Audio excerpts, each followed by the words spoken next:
I'm going to have to split this in two parts, but week 2 is officially underway.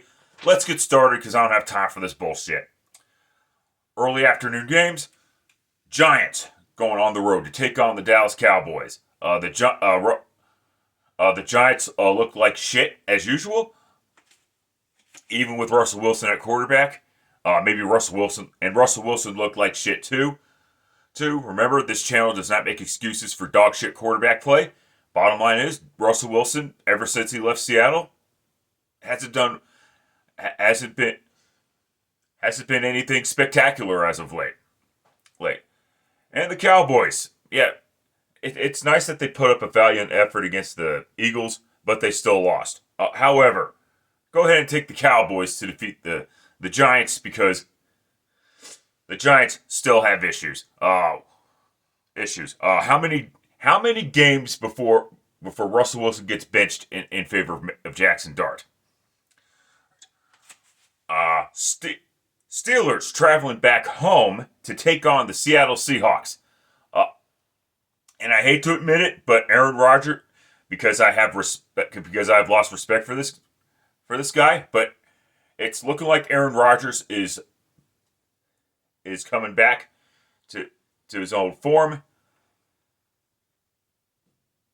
Well, not his old form, but you know what I mean. He played well against the Jets. It is what it is there. And how about that last pass breakup by Jalen Ramsey? See, oh God, the Steelers have an actual top flight corner. Never thought I'd see the day. The Seahawks. The Seahawks. It's looking like the entire NFC West is going to tear the shit out of each other, from what I'm understanding. Go ahead and take the Pittsburgh Steelers to defeat the Seattle Seahawks. Nothing against the Seahawks, but yeah, I'll just leave it at that. Rams going on the road to take on the Tennessee Titans in the early afternoon Jeff Fisher Bowl. The Rams, my mistake, Rams. To be fair, both teams looked a little bit shaky. I'm talking, of course, about the Rams and the Texans.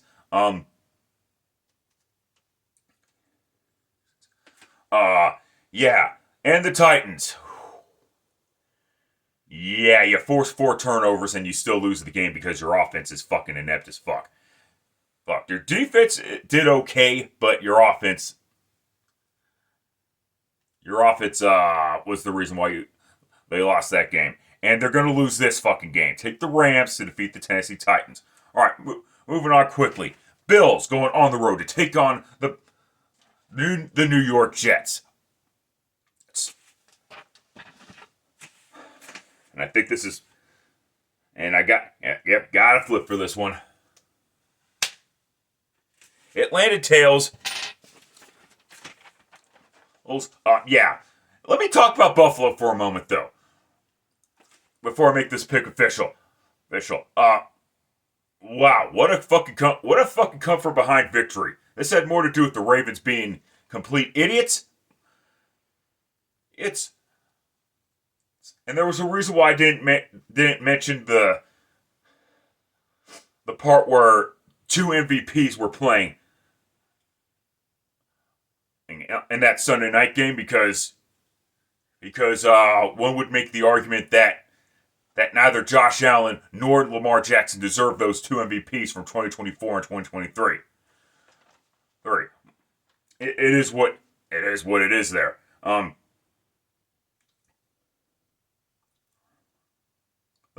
The Jets. Justin Fields looked like a competent quarterback. I got called spade a spade, but Atlanta tails. Go ahead and take the Buffalo Bills, I guess. But I'm not a firm believer in the Buffalo Bills secondary. There you go. it is what it is there. Another AFC East matchup. Patriots going on the road to take on the Miami Dolphins. Well, the Patriots lose to the Las Vegas Raiders. Congrats on Pete Carroll winning his debut with the Raiders. And the Dolphins. What the fuck was that? Seriously, you lost to the Colts. You got outplayed on offense. You got outplayed on defense. Vince, you made Tua. And Tua did not play fucking great either.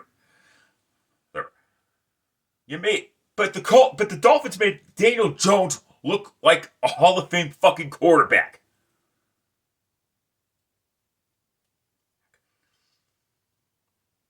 And that's just typical Daniel Jones. He's good to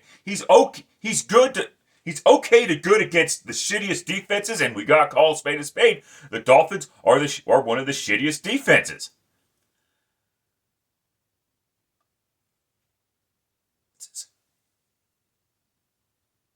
And then you got the offense. You only mustered 8 fucking points.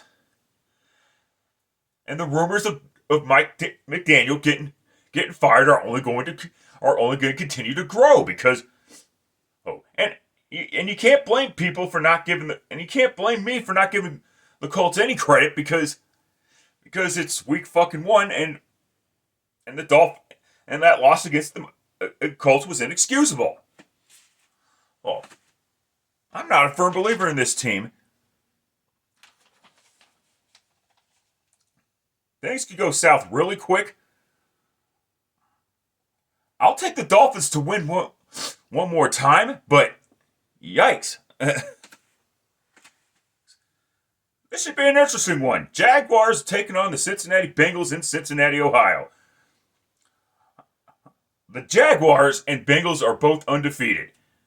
And frankly, should not be a surprise there because the Jaguars were facing a shitty-ass Carolina Panthers team, and the Bengals were facing a shitty-ass Cleveland Browns team. Damn. Ooh, this one, because of the situation, because of the trajectory of of these franchises, I gotta flip for this one. Landed tails again. Interesting.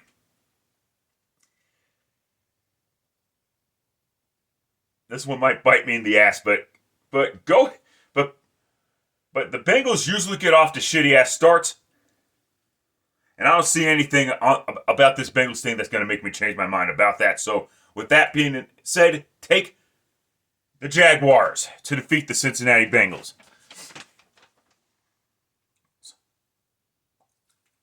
49ers taking on the New Orleans Saints. Oh boy. Well, nothing changes. There's like 3 guarantees in life. Death, taxes, and the 49ers catching the injury bug. That's what... Okay. Brock Purdy's out for an extended period of time. George Kittle is out for an extended period of time. And the Saints are just god fucking awful. Last I checked, the 49ers still have Christian McCaffrey. Mac Jones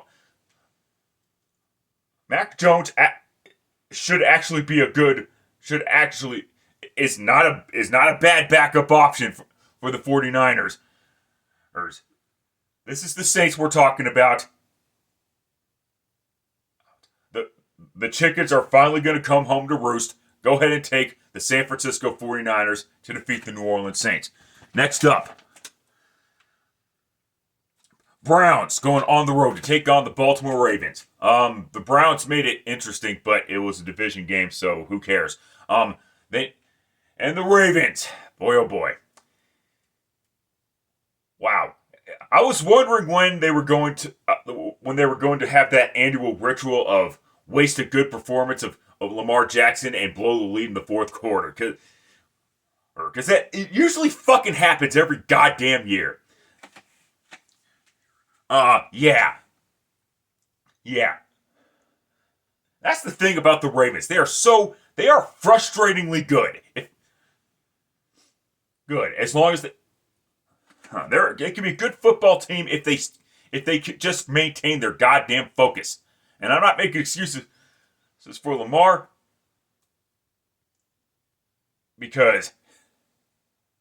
but the problem with that is this time around he did not cost the Ravens the game. It was the defense and Travis and Derrick Henry's ill-timed fumble. It wasn't anything spectacular Buffalo did. They didn't strip the ball in that situation. He just dropped it for whatever fucking reason. With that being said, I do think the Ravens will bounce back, take the Ravens to defeat the Cleveland Browns. And last up in the early afternoon section, Bears going on the road to take on the Detroit Lions. The Bears blow an 11-point lead on last week on Monday Night Football. Wow, good job, Chicago. Caleb Williams was very uncharacteristic in the first drive. He actually marched the Bears offense down the field for a touchdown. Now, that's very uncharacteristic of Caleb Williams. But then the rest of the game happened, and the real Caleb Williams showed up again. In all seriousness, what did everybody think was going to happen? Yeah, new coach, which means new system. I mean, you drafted a quarterback last year, and then you fired the head coach. Your quarterback is going to fucking struggle. Go fucking figure. And they didn't let him struggle enough. And the Bears last year didn't let him struggle enough, quite frankly. And you got the Detroit Lions. Yeah, okay. It may be... Okay, the new defensive coordinator and the new offensive coordinator switching is might make things a little difficult for the Detroit Lions. With that being said, however, go ahead and take the Detroit Lions to defeat the Chicago Bears. One of these teams has to go 0-2, and it's not going to be the Lions. It's late afternoon picks and your primetime picks coming up later on in the day. Till next time, later, fuckers.